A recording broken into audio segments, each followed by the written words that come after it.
That's insane. So you could do this from a distance. Like if you know the market, you can do it from a distance. And I would probably say go house hack. Absolutely go house hack. And You got to be intentional with the seller and let them know that it's not just you and you're a one-man show, right? Like I operate under we and us.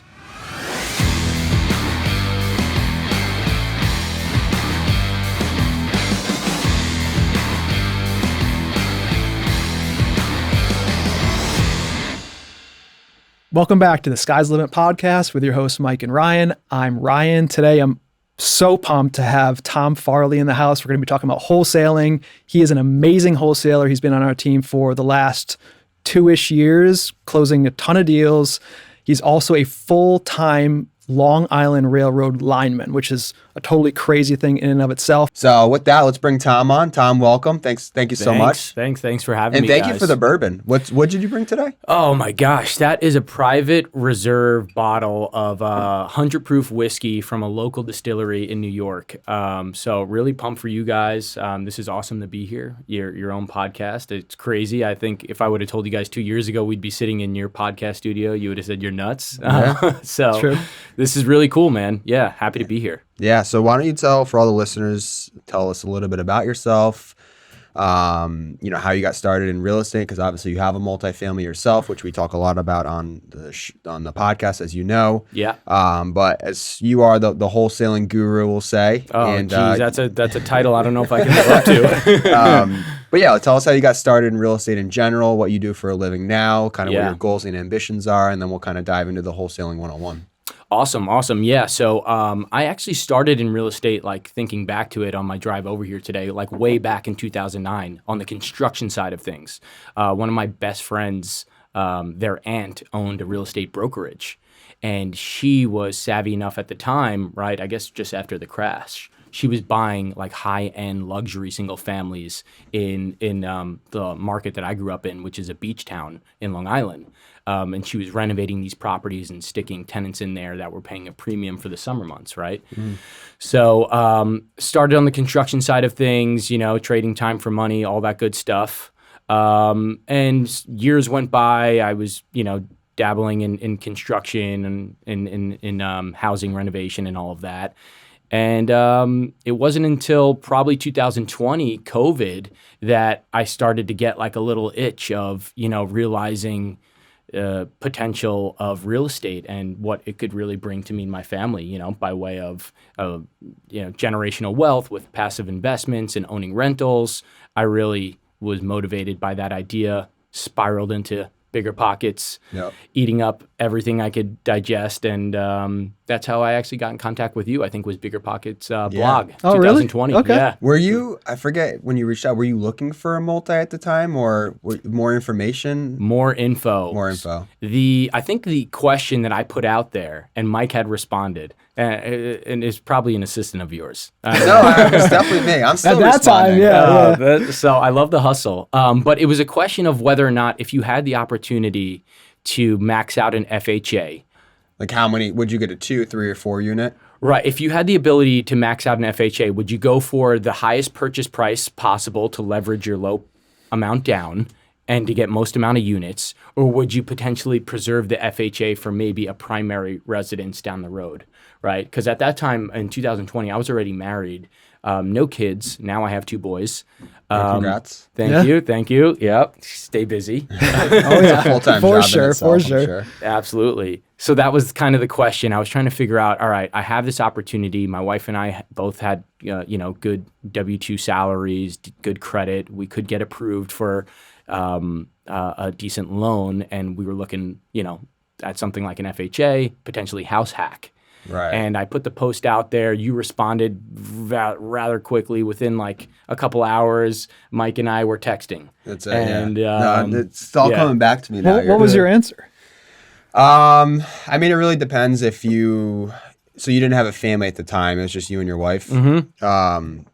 I don't know if this is what I would say now. I don't know if that's what I said then. I would probably say go house hack. Absolutely go house hack. And then, I'd probably say if you can afford it, put use the loan for one of your names. So if it's you and your wife, just you go on in the loan. So then she still has the right to use an FHA or another low down conventional loan. Absolutely. So then you can kind of You can get into your 2, 3, 4 unit with an FHA under Tom's name.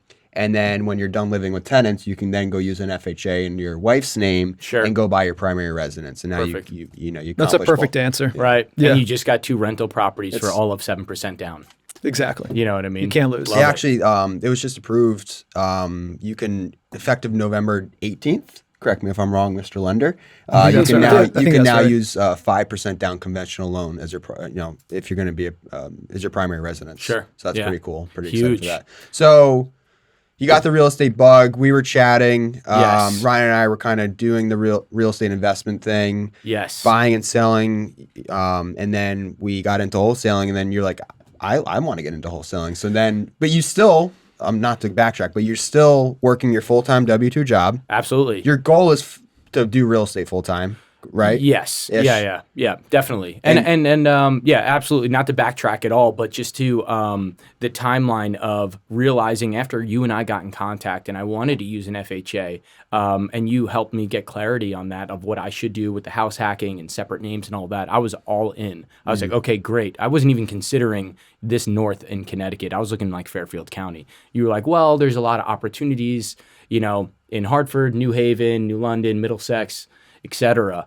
So Mike started, showing me those opportunities, but at the time rates were at an all-time low, and FHA buyers, right? We all do.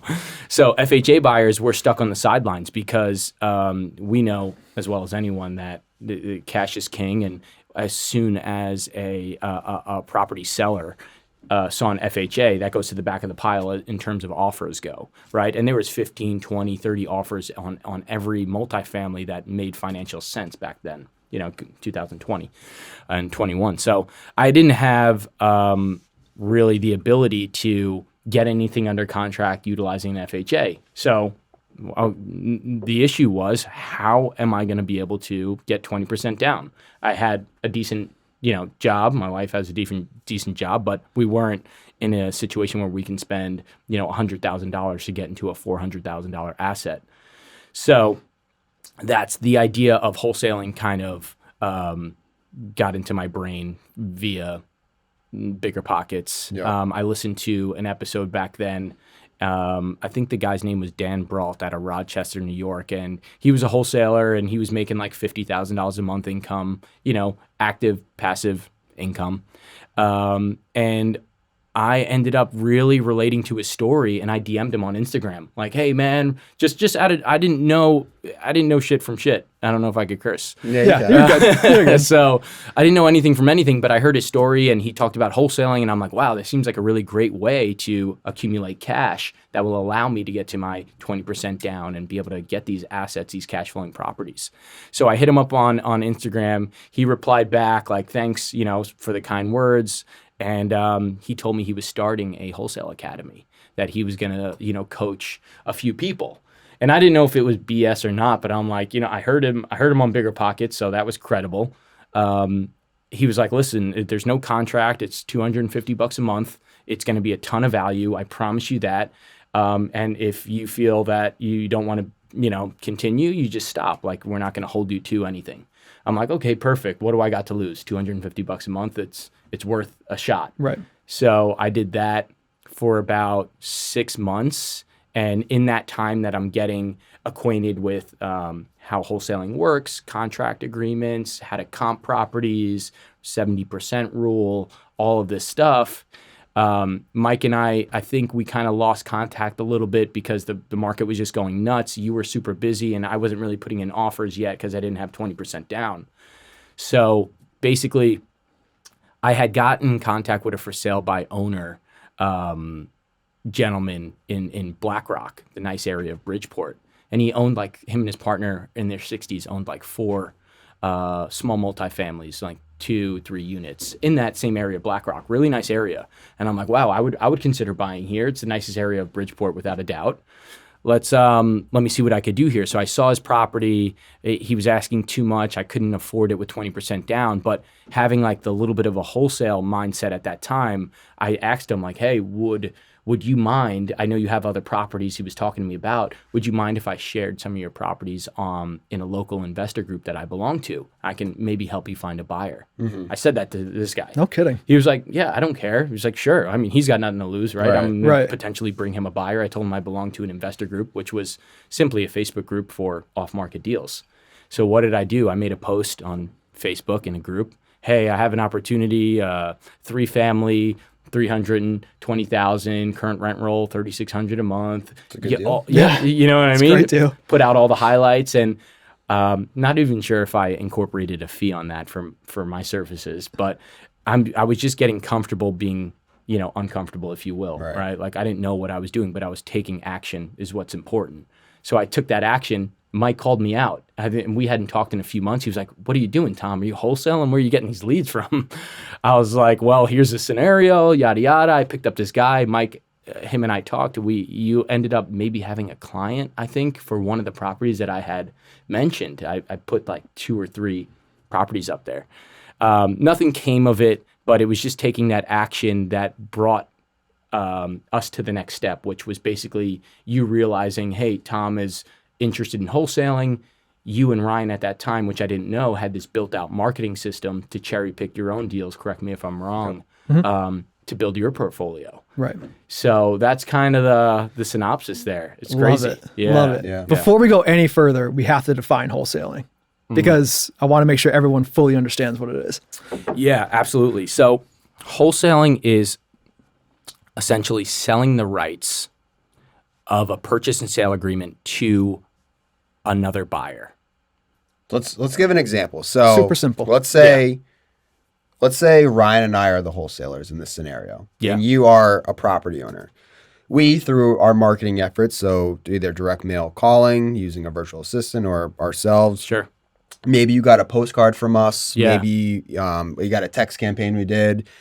Anyways, we reached out to you. You have a house and you are interested in selling it. And we know the market probably better than you as the homeowner, because we're doing this every day. And your house is worth $200,000. It's a single family house, let's say in a decent area. And we make you an all cash offer for $120,000. And it's a little bit below, but we're just like cash, quick closing, no inspections, yada, yada, yada. And you're like, all right, fine, I'll do it. Yeah. We then put your house under contract. Ryan and I, we're the buyers. We put it under contract. But the most important thing is that we have the right to assign the contract, because we're not ultimately the buyers. We're then going to assign the right, and we're going to market this deal, this $120,000 contract, to an end buyer. And we're going to mark it up to $140,000, and we're going to make the $20,000 spread.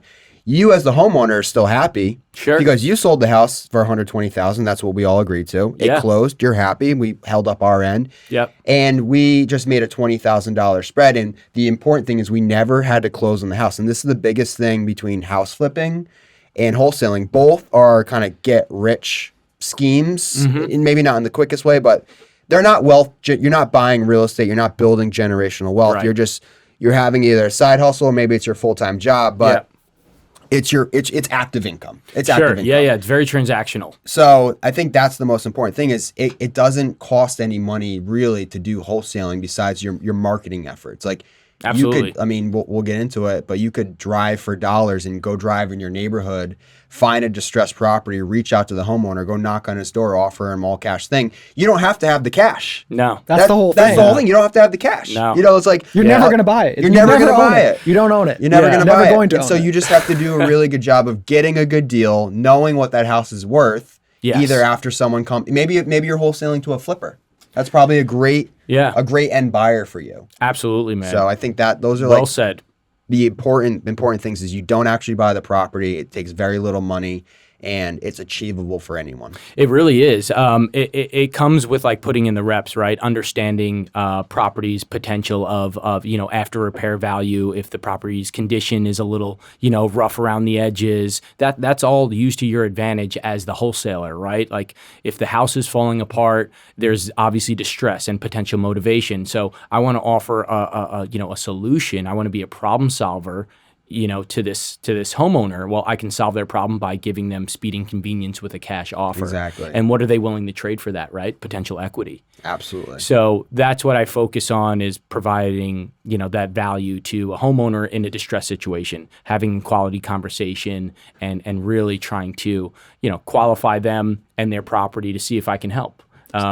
Yeah. So let's just say someone just loved what they just heard, right? Like, okay, so it's day one of their wholesaling career. Sure. What do you think the best avenue to find these distress? Like, is it driving for dollars? Like, do you drive around your neighborhood and look for crappy properties and leave your card in the mailbox? Like, what do you think? Like, if someone wants to get started with no money, like, what could they do to take action? I love this question. And so two things. I love driving for dollars, right? Everyone, I think that a good advice is starting in your backyard, because you know that market, right? If you grew up in Bristol, well, there's a pretty good chance you understand what the home values are in Bristol. You can realize that, okay, typically if it's a multifamily, it's $100,000 a unit, 2 units is $200,000. You could understand that just from living there, without any real estate knowledge. So I would drive around, or, on my way to school, on my way to work, on my way wherever, to the grocery store, and just look for those opportunities of distress. Right? You see the tall grass, you see the broken gutter, and, a board on a window, maybe it's a vacant property. Get that address.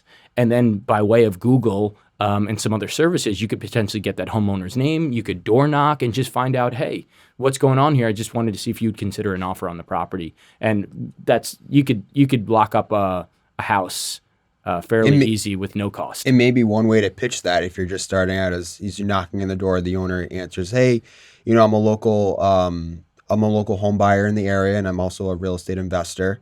I noticed that your grass is overgrown, or the gutter's falling or whatever.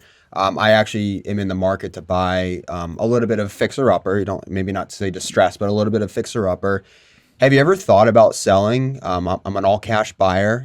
Sure. I try to make the closing as easy as possible. We don't use any realtors, so there's no commissions involved. People love that. People hate paying commissions. Yeah. And that's a way you kind of build the rapport, which you're really good at, is building rapport. Yeah. You find something that's relatable. You talk about that. You make them feel comfortable. Having real talk. At the ultimate day, you're not a scam artist. It's wholesaling is legal, and you're actually offering them a service to get them out of a house that maybe a health issue came up and they can't take care of the house anymore, and they have no one to give it to, and the house maybe isn't worth what it'd be on the market, right? Yeah. It's just not worth it. So you need someone, and maybe it won't qualify for conventional or FHA financing. So that, you need a cash buyer. Exactly. Could be a saving grace. So, absolutely. It's all about how you position it. It's a service-based business, right? But I do think an important part of, like, when you're portraying yourself as the buyer, like, I don't want to condone people to go out there and, let's say it's a 19-year-old listening to this and he has no real estate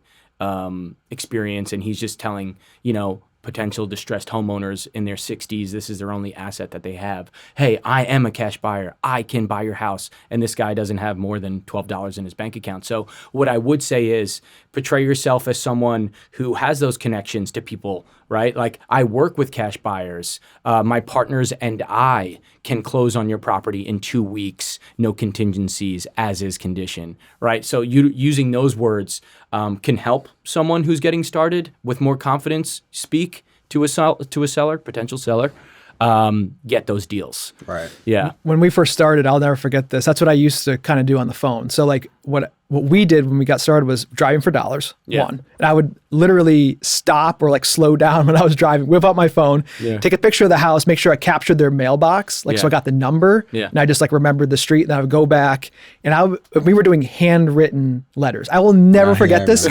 Dude, my return on those letters was insane. I literally I swear to you, I probably got a call back on 80%. That's which is wild. Like, I remember different times. Almost everyone I sent, like, people were calling me, and I was having good conversations. That's amazing. Yeah. That was so if you're just like looking to get started, I think that's the number one way. Yeah. You don't even have to have a fancy like postcard. Nothing. Whatever. Like handwritten letter is is still probably the best way. It's just not scalable. Right. It's not scalable. And the other thing that I was going to mention as far as getting started with like low or no money is simply going to the county clerk, which in Connecticut, we're lucky enough, this is all public information online. We were speaking off camera about it. You could get pre-foreclosure data for absolutely free through Google. Just in every county of Connecticut, you can see active pre-foreclosures with set auction dates. You're telling me you couldn't go door knock on those doors? The motivation is right here. It's on the paperwork. Your house is being sold by way of foreclosure by December 2nd, 2023. Would you consider selling before that happens to avoid the foreclosure? Why not? Yeah. Why not? Yep. You know? You don't want a foreclosure on your record? That's No. a huge motivation. Where are you going to live once it forecloses and you have that on your credit? Yeah. You know? Nowhere. And if you're another cheap way is if you're a busy, maybe W-2 worker, you're like, I just don't have time to drive for dollars or door knock. I understand it. I just don't have the time and I don't want to pay someone to do it for me. You could just buy, in addition to those county lists, you can buy lists. Oh, absolutely. You can pay not, a couple $100s for, thousands of addresses, and then you just pay someone, for example, on Fiverr, a freelancer, just pay someone to skip trace those, and then you can maybe hire a virtual assistant for relatively pretty cheap to make those calls for you. Yeah. And that's scalable, and that takes none of your own time. To make it even easier, like this example, like if you have a good W-2 job, you have a couple dollars kicking around. Like right now, one of the things we do is we have a call center that literally we pay for one person to call all day long. We pay $1,350 for that service each month. They make probably 20,000 calls a month. Yeah. And like every day we get a couple leads. And like they just literally email you the lead and everything you need to know. Phone number, email, their motivation, like why are they selling, their name, potential price, address. Exactly. Like the whole conversation that this other person had while you're working your W-2 job is in this email and you just have to call them back. That's all you have to do. I love it. Tom, if I'm just starting out, can you please explain to the listeners what it means to assign a contract, and also where would you get a contract from? Yeah, great question. And to explain it to the listeners, so simply you're going to get a purchase and sale agreement, right? So if you're operating in the state of Connecticut, you're going to want to get a Connecticut GAR contract. Yeah. I mean, you can have a paper contract. You can write it on the back of a napkin if you want to. But Connecticut is an attorney state, right? You have attorney states, you have title states, as far as title companies go and all of that. So you would have to get purchase and sale, I would say, from either a real estate agent or an attorney, or you may be able to find one through Google. Right? One that specifies you have the right to assign the contract. It's the most important part. Clause. Yep. 100%. Nothing else matters that we talk about today except if you have a contract that has the right to assign the rights to it. That's correct. It's everything. Yep. Sorry. You're gonna need that contract with the right to assign, right? That special clause every wholesaler needs if you intend to assign that deal. And then you're gonna need a separate document called an assignment contract, right, which basically assigns your rights of that purchase and sale agreement between A and B, you being first buyer and the seller. You're going to want to assign your rights in an assignment contract to B to C, right? Me being the first buyer to a second buyer, right? And I'm going to sign it for a fee as long as I did my job right and was able to negotiate a good deal. Go ahead. So something about what you just said, and for the listeners, let's just say you get a property under contract for $100,000 and you've got this end buyer to buy it for, in our original example, like 140 or whatever. Yeah. Like this buyer, like, is this buyer going to see like how much money you're making? Like, is this end buyer going to like, is the seller going to see how much money you're making? Is the end buyer going to see how much, like, and are they going to be like, screw this guy? Like, no, I don't want to do this. Well, so I get that question often, and it's pretty funny, but we've had fees up to on a single assignment. We've had fees up to $55,000, right? Without hiding that from the seller. And at the end of the day, the seller is getting what they agreed to, right? There are ways that you can double close, right? You could use transactional funding. There are ways to hide the HUD, if you will, right? Because at the closing table, Mike, there's going to be a separation of payment, right? So if they see, Skytree Investments LLC is getting paid $55,000 on the closing HUD, the seller might be scratching their head. At the end of the day, the buyer doesn't care. The buyer is buying that from you because you provided value, and he understands the exit strategy that he's paying that money, that extra money, because of the value you provided and attached to the asset. Whether he's going to hold on to it and cash flow it, or flip it, or burr it, the buyer never has an issue. It's a scarcity mentality of the seller seeing that amount of money at the closing table and going, oh, you know what? I can't stand these guys are making all this money off of my house. I don't want to go through with it. So I understand that concern. It's never happened to me. Close to 40 deals done with an average wholesale fee of probably $15,000. Yeah. I've never seen a seller walk away on the closing table because of a fee. Now, the rule of thumb that I was told from when I went through a wholesale academy with my mentor back then was like anything above 30K, you probably want to just double close it. Like it's worth it just not to have any issues at the closing table. For all the listeners out there, can you explain what a double close is? So I actually never even have done a double close, but it is utilizing transactional funding, if you will, right? Mm-hmm. Or some sort of hard money lender who will lend on the purchase price of your agreed amount, right, in the purchase and sale for just a short period of time, let's say 1 hour. Yeah, the reason why a lot of wholesalers, ourselves included, don't do double closing is because you actually have to come to like in my example before, you never take ownership to the house. Right. Which makes it free in essence. In a double closing, you actually have to come to the table with those funds, and you close it, you take title for like a hot second, maybe like less than an hour, and then that end buyer actually closes afterwards. So if you're wholesaling a house for the end price of $100,000, you have to come to the table with $100,000. In a normal wholesale transaction, you're just assigning that. So you don't ever have to come to the table. So that's why I suppose if you are a successful wholesaler and you have a lot of money, or you're utilizing a private loan, a hard money loan, you could do a double closing if it's a big enough fee, but you have to have the money to close. That's where the transactional funding comes in, right? Yeah. Like they will provide those funds for you. Yeah. To my understanding, they'll provide the entire cost for, let's say, 1%. Right. Exactly. So we've done double closes before, and it's like they take like 1%. Yeah. So not a bad deal. I mean, if you want to hide the fee, that's the way to go. Yeah.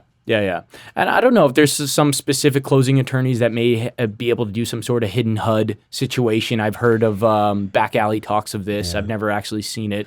But for the most part, in my experience, I've never seen a seller walk away or really even complain at the closing table because they're getting what they agreed on. Right. They're getting their 100K. Yeah. You mentioned rule of thumb. So is there a quick metric rule of thumb where it's like, I think the 70% rule is one, right? Like is there any quick metrics that, like, if someone's just like looking at a property, like, nah, this isn't good, or yes, this is good, like, is there a quick way for them to analyze a wholesale deal? Yeah. The 70% rule is probably the most famous rule of thumb, which basically tells you you want to get that property, figure out market value, right? And the easiest way for people to figure out market value, you don't have to be a comp superstar or a real estate agent to figure this out. But you could go ahead and look at 3 separate algorithms, right? Look at Zillow, what's the Zestimate? Look at Redfin, what's the estimate? Look at Realtor.com, what's the estimate? Add up all 3 of those estimates, divide by 3. That's going to be your market value.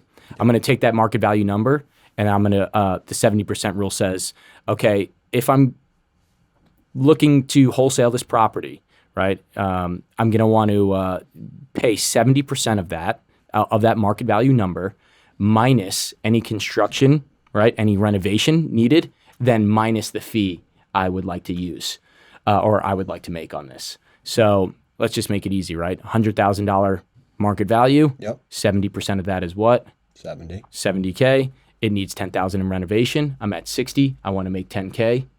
I'm at 50. I can offer it out. I'm going to market it at my highest price to the owner for me to buy this property is wholesale it. $50,000. Maximum allowable offer, your MAO, would be $50,000 on a $100,000 house. Correct. So I'm gonna get it under contract for $50,000 from the owner. Yep. I'm gonna use a purchase and sale agreement that you found through your local attorney. Maybe you got it from a realtor.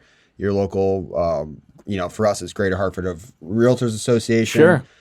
You go to the website there. You grab a contract. You have to have the right to assign it. So you got the contract, you put it under contract for $50,000 with the original homeowner. Yeah. You then need an assignment contract for when you find your end buyer. You're like, hey, I have this great house. It's $60,000 to you. Wow, that's a great deal. I know this house is worth $100,000. It's only going to take 10 grand to fix it up. I'll take it for 60 grand. Fantastic. So you and the end buyer have the original contract. You then, with the new buyer you found, you assign your rights. That's why you need two contracts. You need the purchase and sale, and you need this assignability contract. Sure. You then assign your $50,000 contract for a $10,000 fee. Absolutely. And the buyer sees that. He has no problem with it because thank you for bringing me this great deal. You spent all your time and effort on your marketing. You brought me a great deal. I didn't know about this deal. It's not on market. Right. I'll give you your 10 grand. So now that end buyer works with their attorney to go to the closing. Sure. And that's when the seller sees, okay, well, listen, I got my 50 grand. I'm happy. I know you're making 10 grand on it. It's okay. Everyone's happy. You provided a great service. So absolutely. Yeah. That's it in a nutshell. So that all of what we talked about so far, I would call like phase one, like acquisition phase, right? Yeah. So like phase two, do you agree, is the dispo phase, the disposition phase, right? Yeah, definitely, right? Securing that end buyer, right? A lot of people are like, well, do you ever have trouble finding the end buyer? And the answer is, if you do a good job at phase one, at acquisition, you're typically not going to have a problem with phase two, right? As long as you're locking up a good deal and there's opportunity, right? And there's value in a way of, whatever the exit strategy might be. There's value in that property, then you're not going to have a problem finding an end buyer. So I want to get into some tips and tricks that you might have. So this is fresh in our mind, at least, because we're trying to wholesale a property. And look, like 9 out of 10 times, like your end buyer wants to see the property. Yeah. Right. Like even if they're cash, like they want to see it. They want to like get their eyes on it, walk through it super quick and just get their eyes on it. So like, let's set this up. Like you have this under contract, good deal. Now you have an end buyer that has agreed to pay you a fee and whatever. Good, all good, but they want to see it. Sure. So like, right? Like you've got to go back to the seller and be like, hey, got to get in. I need to get in again with my XY, like contractor. Set that scene up for us. Like how do you navigate getting back in there? So I think you got to be intentional with the seller and let them know that it's not just you and you're a one-man show, right? Like I operate under we and us, right? Plural.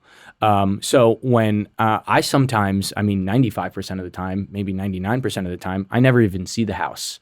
I know how to comp a property and qualify a lead fairly well at this point, where I won't even go for a walkthrough, but I know it's a good deal. I'll lock it up and then I can set up, okay, as part of our due diligence, this is an as-is purchase, but for inspection purposes and our due diligence, we're going to do just a quick walkthrough. I got a contractor. I may have my property manager. I may have an equity partner who's going to bring money to the table. I got 3 potential buyers right there that are interested in and ready to walk the property. So you want to minimize the entry, especially if there's tenants involved, to that property as much as possible. So, utilizing us, we, telling them, equity partner, contractor, property management, people that you actually might, be working with in the real estate field, have them come in, whether they're potential buyers or not. The seller doesn't really care or know. Yeah, I love what you said, actually, because I just want to highlight, like, you live in New York. We're talking like some of these, like generally speaking, like Central Connecticut's like what, 2 hours from you? Yeah, hour and 40. Yeah, easy. So of like the 40 deals or so that you've wholesaled, like how many have you actually physically been to? Oh, geez, maybe 3. That's insane. So you could do this from a distance. Like if you know the market, you can do it from a distance. Yeah, absolutely. And I think it comes down to, relationships and with buyers specifically, right? Because now that I've been doing this for some time now, I have built relations and trust with buyers who can actually close, right? And they've proved that to me. So now when I'm just in like the early discussions of a good deal, like I know it's a good deal, I may not be able to get that under contract virtually, but I know, I would, based on my conversations with the seller, that, hey, if I could get my buyer in there and he tells me this is a go for, let's say, $120,000, he'd be willing to pay $120. I know I need to lock it up for $100. I'll just say, okay, great, Mr. Seller, really appreciate all the information. I'm going to send my partner, Mike, AKA my end buyer, over to meet you and see the property. My buyer goes in, we have trust. I know he's not going to backdoor me and go around me because at this point I don't even have a contract. He goes, he sees the property. Hey, Tom, I love it. Get it done. I'll buy this for $120 all day. Now the negotiations start. The seller has gone belly to belly with a real person, right? Maybe that's what they need. Sometimes they don't need that, but I provided that. Now he feels confident that we can move forward, and I send him the contract, via DocuSign is a great piece of technology that I utilize often. And I won't even make the deposit. My buyer will be the first person to see it. He'll make deposit, and I just get paid when it closes. Yeah. I tell me if you agree. I would much rather have like 2 or 3 rock solid buyers that are interested in my property versus like 500 like mediocre people that I don't even know. 110%. You need to build like your rock solid buyer list. 110%. I think the biggest thing for anyone that wants to get into wholesaling business is you're not going to have a lot of buyers at first, but one good resource to go find buyers is to go to your local Facebook groups. For us, it's like CT or it's CTRE investors on Facebook. There are tons and tons of people dropping their email addresses. Yeah. Or you could have someone that works for you or maybe a VA go grab those email addresses, find a CRM that you like. CRM is like the pinnacle to this whole operation. Yeah. You need a good CRM. You need to have good end buyers. Add their emails and then do an email blast with that property and then set up the showings. Like that is the model. Yeah, and even to keep it more simple, Mike, people are like, well, someone's starting out, what the hell's a CRM, right? I didn't know what a CRM was 2 years ago, but you could use a Google Sheet. You literally use a whiteboard. What's important is just to be organized, but also a key, I think, component to wholesaling and building potentially that buyer's list is being part of your local RIAs, right? Going to the meetups, meeting people. We talked about how do you get contracts, right? What if someone's not comfortable calling an agent or an attorney? They don't have the money to get a contract. Well, how about you squat up with someone, right? It's so important. If you don't know what you're doing, you don't want to lock up a property way too high and you just sold the seller on these dreams of an all cash offer at above market value. So align yourself with people who are in the business already, maybe a few steps ahead of you, provide value to them, right? If somebody told me, hey, Tom, I don't really know what I'm doing, but I want to be in real estate. I'm dedicated. If I can drive for dollars for you, will you help me get these properties under contract and we can like split a wholesale? Absolutely. Let's joint venture this. So typically, real quick, when in a normal transaction, when you put something under contract, you have to then give a deposit. Now the contract is fully executed and it's valid. With wholesaling, your end goal is to not actually buy this property, so you don't really want to give a deposit. So how do you navigate around that where you found a great property, you think it's a great deal, you're going to go out and market it, but to get it under contract, the seller's like, okay, like the seller's attorney's like, okay, give me your deposit. Sure. How do you go about that? So yeah, I mean, if you don't have any money, then that's obviously an issue. For me at this point, like I know it's a good deal. I'm going to lock up the property. I could make a deposit, but again, back to relationships with buyers, right? I built those relationships. I have trust. I typically I won't lock up a contract unless I already have a buyer. So your only risk in that, and it's a smart play, but your only risk is that end buyer could technically go behind your back to the seller and say, hey, listen, like I'm XYZ, I'm so-and-so, I want to buy your property for this. And it's like, oh, I was just talking to this other guy about it. But yeah, sure, I'll buy it from you. Yeah. You could get screwed because you don't have it under contract. Correct. Yeah, you could screw yourself. You got to have that trust with the buyer. But going back to the question, you need to make the deposit. most contracts from, anyone, whether it's an agent or an attorney for the state of Connecticut, will have a clause in regarding the deposit that time is of the essence, right? It usually states, I think in the contract that we originally started using, it stated 3 days from the point of signatures that deposit need to be made. I've then changed that to like 80 days. So time is not of the essence. But you want to go ahead and make sure that deposit's in. For the most part, a seller is not going to realize that that's a specific clause, right? Unless you're doing real estate often, you're not going to know you need a deposit to have an executed contract where, two people just signing a contract, most people would think, okay, that's a valid agreement. But in the state of Connecticut, it's not. You need equitable interest, I believe it's called, to have that. So you can make the deposit. In most cases, I don't. I have my buyer make the deposit, so I'm $0 out of pocket. But if you do, the end buyer ends up reimbursing you for your deposit. Yeah. That would be outlined in the assignment, right? So in the assignment contract between myself being I'm A to B with a seller, and then I'm B to C with the end buyer. I will have that outlined that Skytree Investments LLC had made a deposit of $2,000 in regard to this property. Total assignment fee, let's say it was $30K, is now going to be $32,000, right? Because I'm going to get my deposit back and then my $30,000 assignment fee. Right. So one other thing about timing and contracts. So like you're coming in hot, right? Like I'm a cash buyer. Like I'm going to pick up this property for X amount. Like I'm going to get this closed for you. But like most cash deals, like, yeah, we'll close quick. Like you don't want to write that in the contract, right? Like you want to buy yourself as much time as you can so that you can find that buyer. Sure. So like any tips and tricks around that? Like I think sometimes like you sign second, right? Is that a thing? Yeah. When I send a contract, like normally via DocuSign, I'll make sure that the signing order on DocuSign, you could set signing order. So the seller always signs first. I'm not signing first, right? Because as soon as we have two signatures on there, both buyer and seller, the clock starts.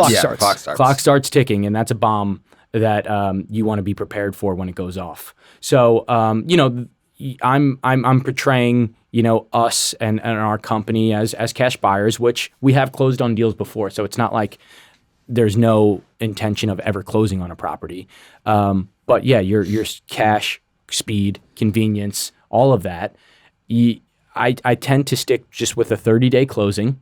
And then with your this is an important piece to wholesale as well, is your back door, if you couldn't find a buyer, right, is going to be your inspection window.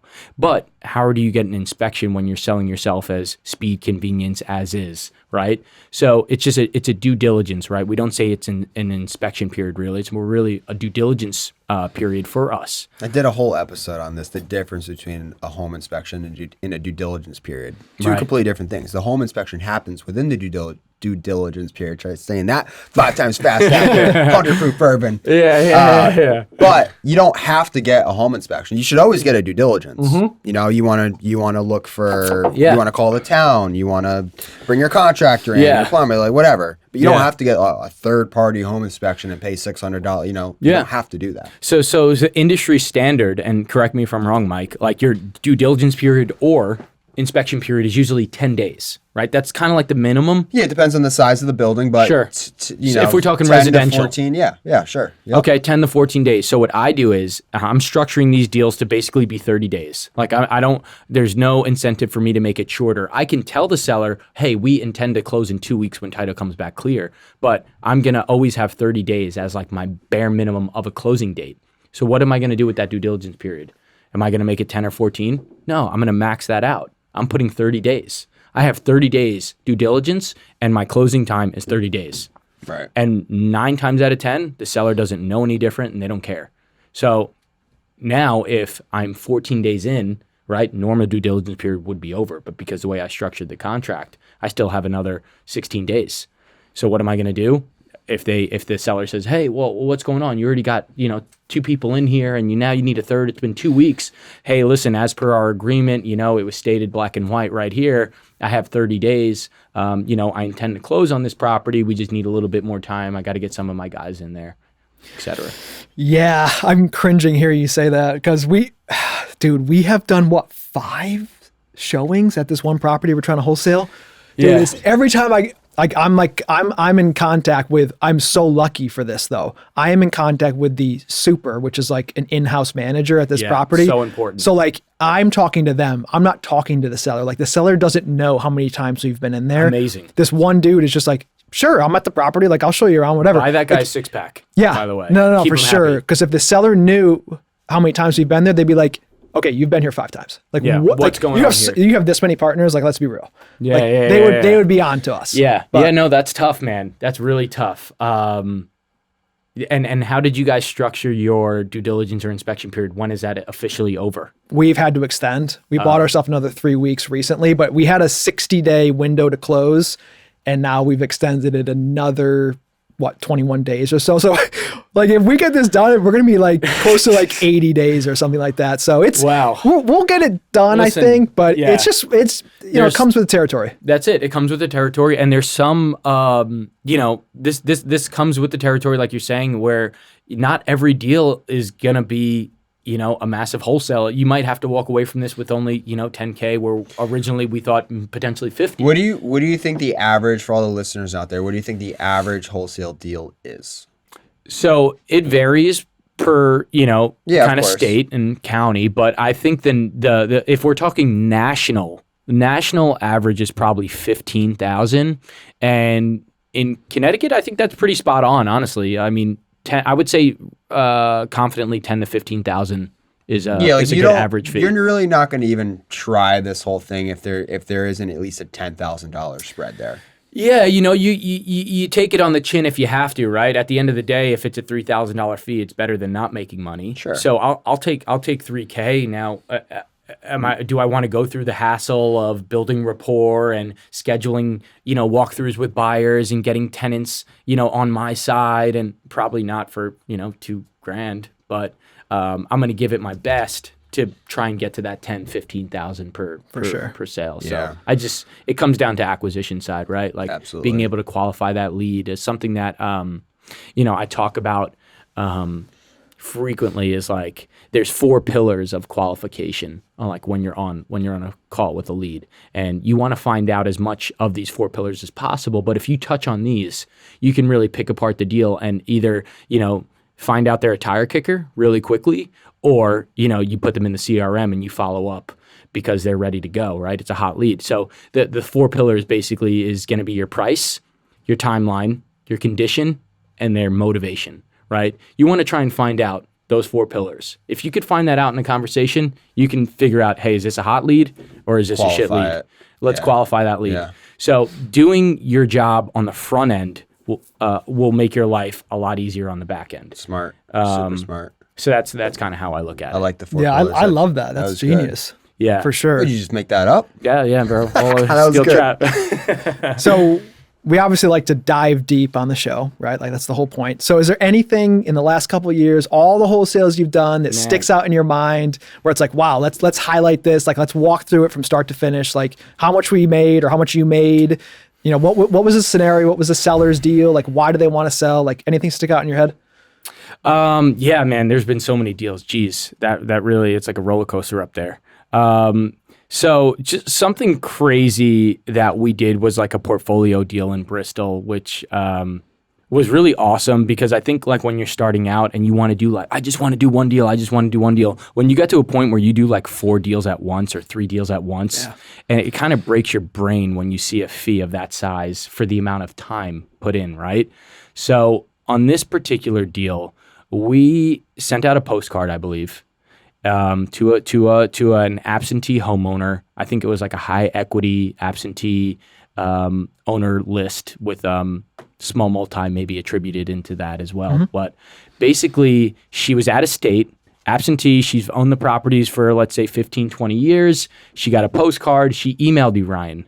Yep. She emailed you like, hey, I'm interested. Like, maybe, what's your offer? Like, what's the story here with you guys? And you put her in contact with me.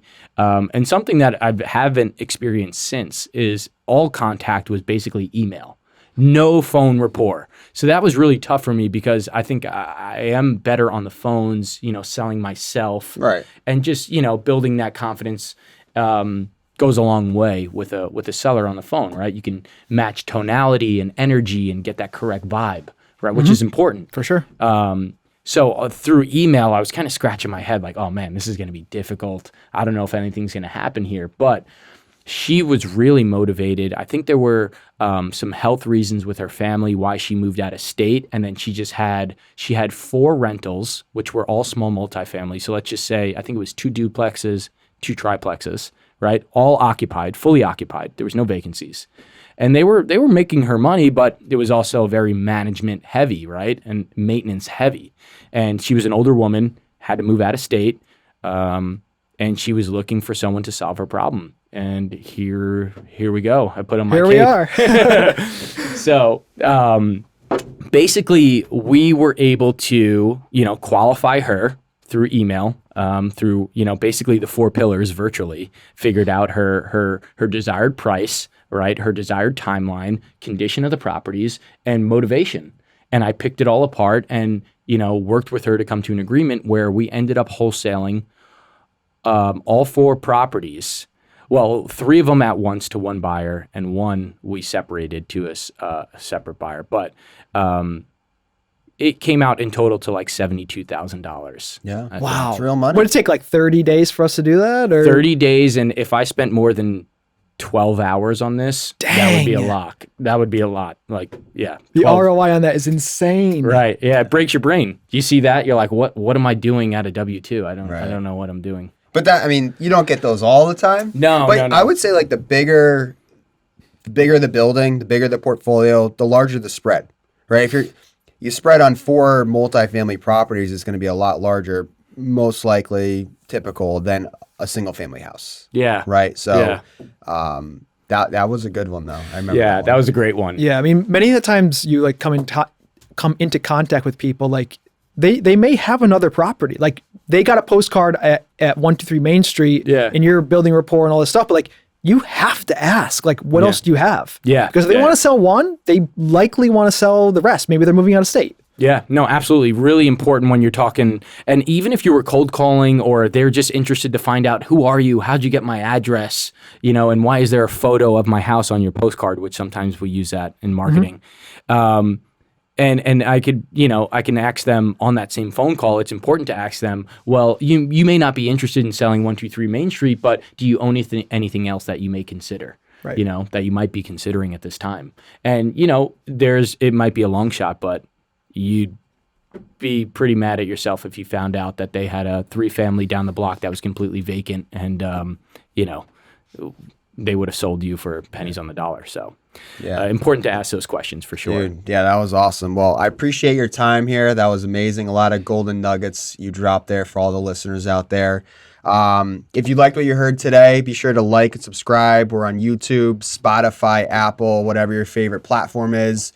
Be sure to tune in for a future podcast. We'll certainly have time. I mean, there's so much more to talk about, but I know we're going to bring you back on. We want to talk about more creative finance. We didn't have time for today, but absolutely talk about sub-2 deals, talk about novations, and there's a lot of other ways to be creative, not just wholesaling. So definitely want to bring you back on to that. Thank you again for your time. No problem. Appreciate it, guys. For all the listeners out there, just remember, sky's the limit. Dive deep and invest in how you want to live. We'll see you next time. See you next time.